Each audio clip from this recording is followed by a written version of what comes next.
नमस्कार मैत्रिणींनो, सासू सून किचनमध्ये तुमचे स्वागत आहे। आज आपण सांजोऱ्या किंवा साटोऱ्या ही रेसिपी पाहणार आहोत।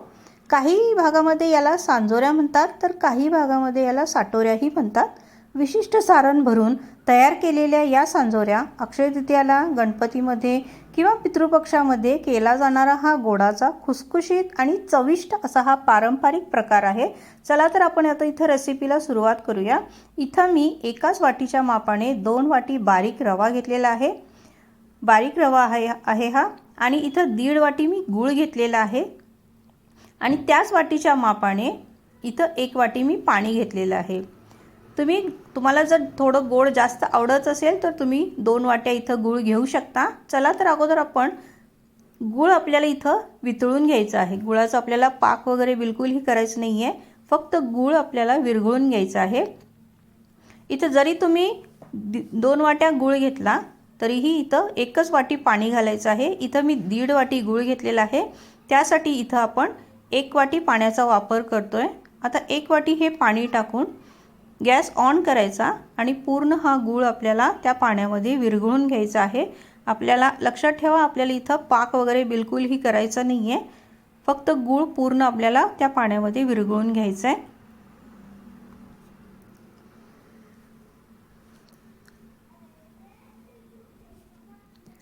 असा थोडासा हलवून घ्यायचा गूळ, म्हणजे पटकन वितळला जातो। मी इथं हा गूळ चेचून घेतलेला आहे, तुम्ही खिसून किंवा चिरून जरी घेतला तरीही चालेल। इथं पाहू शकता आता पूर्ण गूळ हा विरघळला गेलेला आहे पाण्यामध्ये। आता 1 मिनिटभरच याला उकळी येऊन द्यायची आहे। या पाण्याला खूप उकळत बसायचं नाहीये। 1 मिनिटभर उकळी चांगली आली की मग गॅस बंद करायचा आणि हे पाणी आपल्याला थंड करायला ठेवायचं आहे।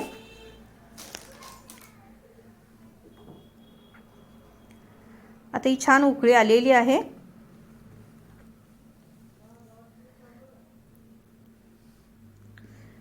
आता इथं मी गॅस बंद केलाय। आता हे पाणी थंड करायला ठेवूया। आता एका साईडला दुसऱ्या मी इथं कढई ठेवलेली आहे, त्यामध्ये 2 वाट्या रवा घातलेला आहे। हा बारीक रवा घेतलेला आहे मी। आता हा रवा आपल्याला मंद आचेवर चांगला खरपूस छान अगदी खमंग वास सुटेपर्यंत भाजून घ्यायचा आहे। मंद आचेवरच रवा भाजून घ्या, मोठी आच ठेवू नका, नाहीतर एका साईडला रवा करपला जाईल।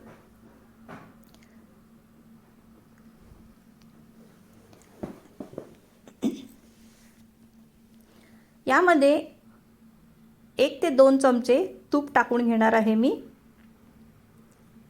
खरं तर इथं तुपाची काही गरज नाहीये, पण जर तूप टाकले तर रवा सगळीकडून सगळा रवा अगदी व्यवस्थित छान एकसारखा भाजला जातो, म्हणून मी इथं 1-2 चमचे तूप टाकून घेतले। आता तूप टाकून हे आपल्याला चांगलं 10 मिनिटं मंद आचेवर रवा छान असा कलर चांगला चेंज होईपर्यंत भाजून घ्यायचा आहे। इथं हा रव्याचा कलर कसा चेंज झाला आहे तुम्ही पाहू शकता। हा छान रवा भाजला गेलेला आहे। आता हा रवाही आपल्याला थंड करून घ्यायचा आहे।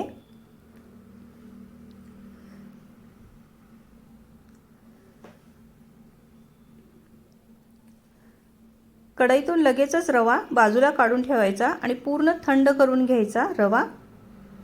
इथे रवा हा मी थंड करून घेतलेला आहे। आता यामध्ये आपण इतर साहित्य टाकून घेऊया। मी इथं अर्धी वाटी सुकं खोबरं खिसून भाजून घेतलेलं आहे, मंद आचेवर भाजून घेतलेलं आहे चांगलं, तेही आपण आता यामध्ये टाकून घेऊया।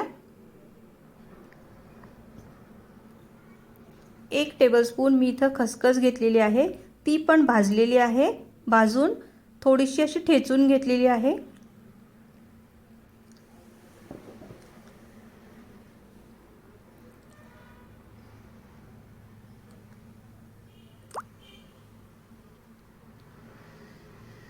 आता यामध्ये मी 1 अर्धा चमचा सुंठ पावडर टाकते आणि थोडंसं चिमूटभर मीठ, कारण गोडाच्या पदार्थाला जर तुम्ही चिमूटभर मीठ टाकले तर त्याची चव आणखीनच वाढते। त्यामुळे इथं मी चिमूटभर अगदी मीठ टाकले आणि वेलची पावडर टाकलेली आहे।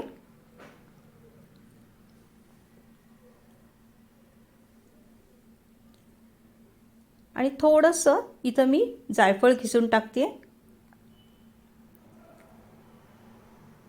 गुळाच्या पदार्थामध्ये सुंठ पावडर, जायफळ याची चव खूप छान लागते, त्यामुळे नक्की घालत जावा। आता हे सगळं आपण मिक्स करून घेऊया। हे छान मिक्स झालंय। आपलं इथं गुळाचं पाणीही थंड झालंय, पण ते गुळाचं पाणी लगेच टाकायचं नाही, तर त्या अगोदर आपण गाळून घ्यायचं पाणी। गाळून घेऊन आपल्याला लागेल तसं पाणी टाकायचं आहे। सगळंच पाणी पूर्ण एकदम टाकू नका पहिल्यांदा। आता यामध्ये थोडं थोडं पाणी टाकत आपल्याला हे सगळं छान मिक्स करून घ्यायचं आहे, एकजीव करून घ्यायचं आहे। आता इथं आपल्याला हे सगळं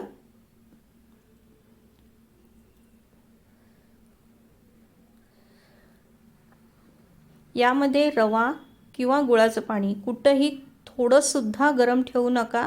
जर तुम्ही त्यातलं एक जरी काहीतरी गरम राहिलं तर तो रवा त्या गरम याच्यामुळे शिजला जाईल आणि आपल्याला इथं रवा शिजवायचा नाही आहे, तर तो फक्त गुळाच्या पाण्यामध्ये भिजवायचा आहे। आणि हे सारण तुम्ही 2 दिवस आधी जरी करून ठेवलं तरीही चालतं। हे सारण बाहेर 2 दिवस आणि फ्रीजला 8 दिवस आरामात टिकू शकते। आणि या ज्या सांजोऱ्या आहेत ह्या 1 महिना बरोबर टिकतात, त्यामुळे सारण तुम्ही अगोदर करून ठेवा। आदल्या दिवशी सारण करून ठेवा। जर खूप वेळ नसेल तुमच्याकडे तर आदल्या दिवशी रात्री करून ठेवा, पण रात्रभर त्याला चांगलं मुरू द्या ते सारण, आणि मग दुसऱ्या दिवशी सांजोऱ्या करायला घ्या। आता हे सगळं छान एकजीव झालेलं आहे। आपलं एवढं गुळाचं पाणी शिल्लक राहिलेलं आहे।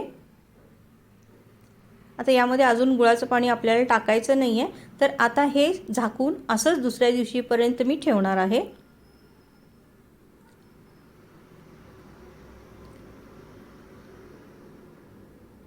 आता दुसऱ्या दिवशी इथं मी 2 वाट्या मैदा घेतलेला आहे आणि पाव वाटी बारीक रवा घेतलेला आहे। आपल्याला आता इथं पारीसाठी कणिक मळून घ्यायची आहे, त्याचं हे साहित्य आहे। 2 वाटी मैदा आणि पाव वाटी रवा घेतलेला आहे। आता मैदा जो आहे तो आधी मी गाळून घेणार आहे, चाळून घेणार आहे, मैदा कधीही घेताना चाळूनच घ्या। आता इथं मैदा 2 वाट्या पूर्ण चाळून झालेला आहे, त्यामध्ये मी पाव वाटी रवा टाकते। आता यामध्ये चवीनुसार आपल्याला मीठ टाकायचं आहे आणि हे मिक्स करून घेऊया। आणि यामध्ये आपल्याला 2 टेबलस्पून कडकडीत तुपाचं मोहन टाकणार आहे मी। 2 टेबलस्पून इथं मी तूप घेतलेलं होतं, ते मी गरम करून घेतले, वितळून घेतले। आता तेही यामध्ये टाकून घेऊया आणि हे सगळं छान मिक्स करून आपल्याला इथं घट्ट गोळा मळून घ्यायचा आहे। खूप पण घट्ट गोळा मळायचा नाही, आपण जसं पुरीला गोळा मळतो, पुरीसाठी कणिक मळतो तसा घट्टपणा आला पाहिजे।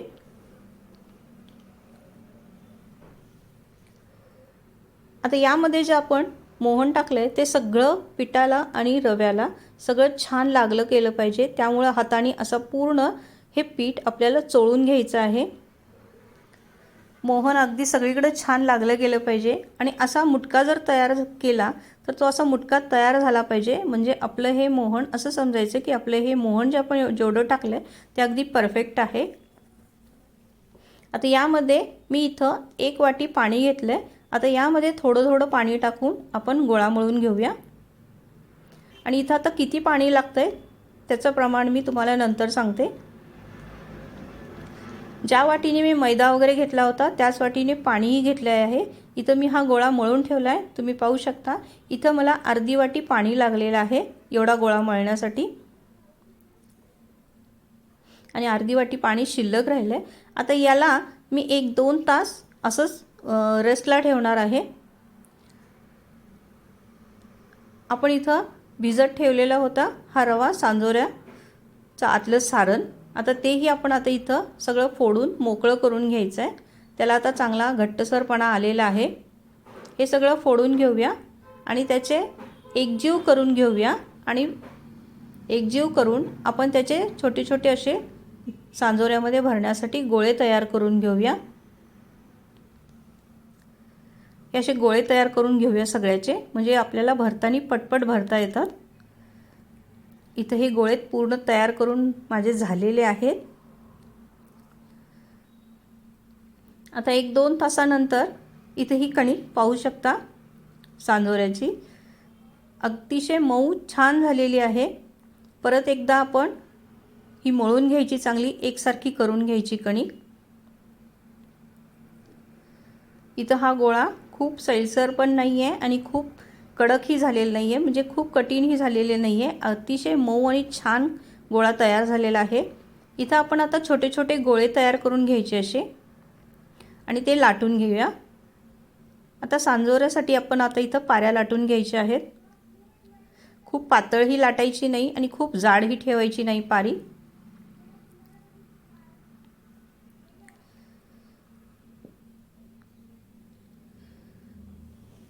मैत्रिणींनो, माझी ही रेसिपी आवडली तर लाईक, शेअर, सबस्क्राईब करायला विसरू नका आणि बेल आयकन ही प्रेस करा.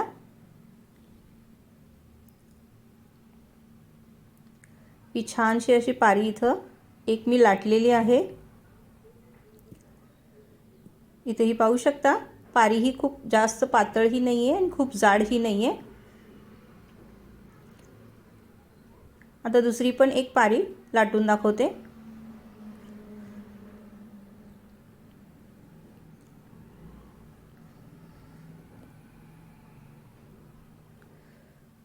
खूप इझिली, अगदी इझिली या पाऱ्या लाटल्या जात आहेत.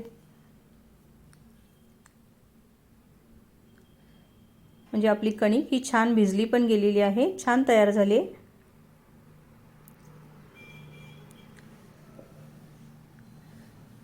आता ही आपली इथं दुसरी ही पारी लाटून तयार झालेली आहे. आता ह्या जसं आपण पाऱ्या लाटू तशा त्या एका ओलसर कपड्यामध्ये अशा झाकून ठेवायच्या, म्हणजे त्या पाऱ्या सुकणार नाहीत. जर तुम्ही एकदम सगळ्या लाटून घेणार असाल तर पूर्ण झाकून ठेवायच्या. आता ही पहिली सांजोरी मी इथं तयार करून दाखवते. यामध्ये आपण एक एक गोळा घेऊन असं मध्ये भरायचा आणि दुसरी पारी इथं पाण्याचा हात लावते मी. दूध लावू नका, दुधामुळे जास्त दिवस सांजोऱ्या टिकत नाहीत. त्यामुळे पाण्याचा हात लावायचा सगळीकडून साईडनी आणि एका पारीवर मध्ये सारण भरून आता दुसरी यावर पारी ठेवायची आणि ती पूर्ण चारी बाजूनी प्रेस करून घ्यायची, चांगली बसवून घ्यायची. छान चिकटली गेली पाहिजे दुसऱ्या पारीला. चांगलं असं दाबून प्रेस करून व्यवस्थित बसवून घेऊया. आणि या चिरण्याने मी साईड त्याच्या कडा कट करून घेणार आहे. अशा गोलाकारमध्ये कट करून घेणार आहे. अगदी पूर्ण सारणापर्यंत आपण हे चिरणं न्यायचं नाही, नाहीतर तिथं कट होईल. पुरी फुटू शकते ही आपली सांजोरी आणि तिथून सारण बाहेर येऊ शकतं. त्यामुळे अगदी साईडनी छान असं चिरण्यानी कट करून घ्यायचं. आणि ही अशी जशी आपण उचलतोय सांजोरी ही अशीच तेलामध्ये आपल्याला सोडायची आहे. आता इथं मी दुसरेही प्रकार करून दाखवते. इथं मी करंजीचा प्रकार करते. जसे आपण करंजी तयार करतो मध्ये सारण भरून, तसंही केलं तरी चालेल. आपण सांजोऱ्या 2 ते 3 प्रकारे इथं करू शकतो. आता हे करंजीचं सारण आपण जसं भरतो करंजीमध्ये, करंजीचा आकार घेतलेला आहे याला मी. आता हाही आपण साईडनी कट करून घेऊया चिरण्याने. आणि याचे जे साईडचं पीठ निघतं ते परत आपण गोळ्यामध्ये मिक्स करायचं, त्यामुळे परत त्याचा आपल्याला रियूज होऊ शकतो. आता हे काढून घेऊया ही करंजी पण.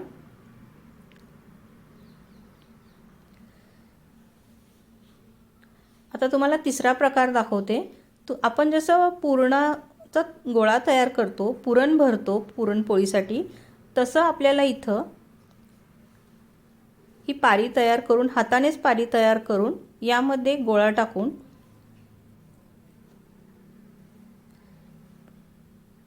यामध्ये आता सारण भरायचं. आपण जो गोळा केलाय जसं आपण पुरणपोळी करतो तसंच अगदी यामध्ये भरून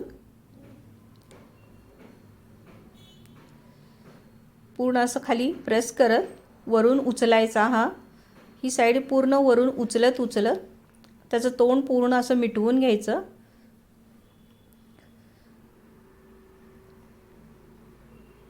आणि असंच प्रेस करून असा हा पूर्ण तयार गोळा करून घ्यायचा.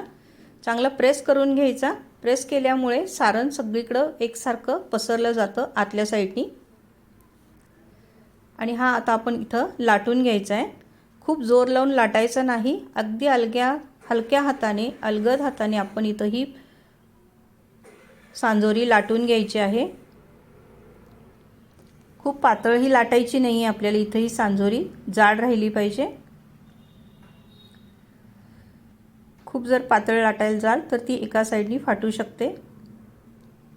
त्यामुळे इथं असं आपल्याला जाडसरच आता ही पारी लाटून घ्यायची आहे. छान अशी लाटून घेऊया.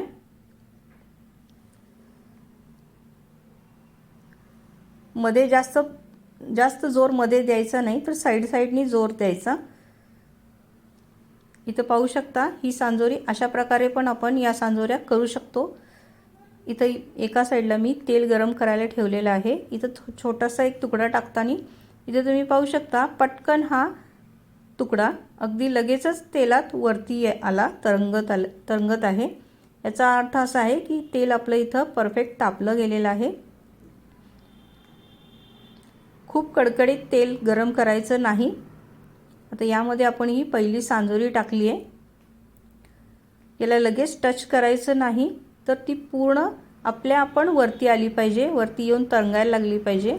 ती वरती आली की साईडनी तेल सोडायला सुरुवात करायची, म्हणजे पटकन सांजोरी चांगली फुगली जाते. असं तेल सोडत राहायचं.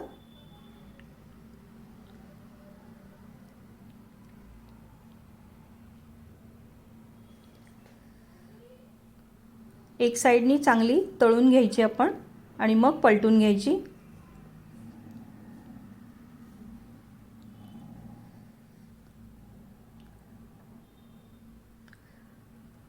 इथं पाहू शकता सांजोरी एका साईडनी किती छान तळली गेलेली आहे.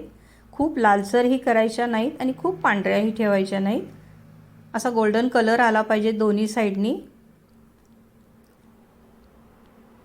आता ही सांजोरी आपली एक पूर्ण तळून झालेली आहे, तयार झाली आहे.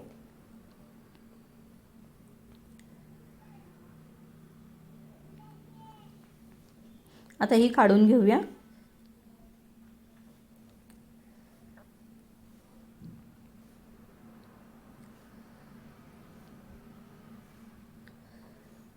आता जी आपण दुसरी सांजोरी दुसरा प्रकार लाटून घेतला होता, त्याची वरची साईड वरतीच ठेवायची आणि खालची साईड खाली अशीच सोडायची सांजोरी आपल्याला तेलामध्ये, म्हणजे मग ती छान फुगली जाते.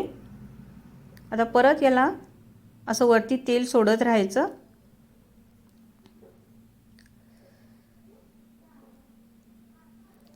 म्हणजे सांजोरी छान फुगली जाते, मस्त टम्म फुगते अगदी.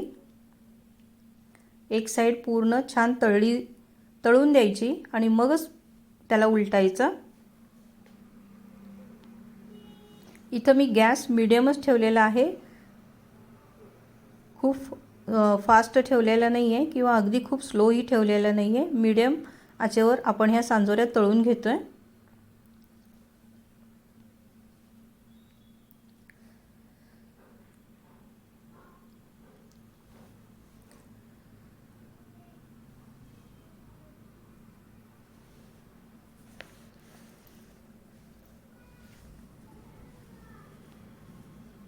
आता ही सांजोरी दुसरी पण पाहू शकता किती तळून छान तयार झाली आहे.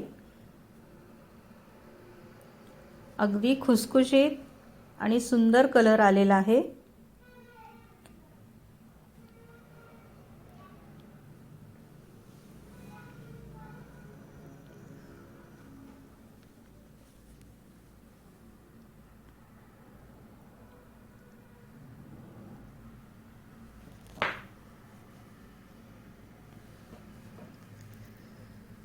या करंज्याही कशा टम्म फुगल्यात तुम्ही पाहू शकता. छान तळल्या गेल्यात. काढून घेऊया. इथं हा सांजोरीचा आवाज तुम्ही ऐकू शकता.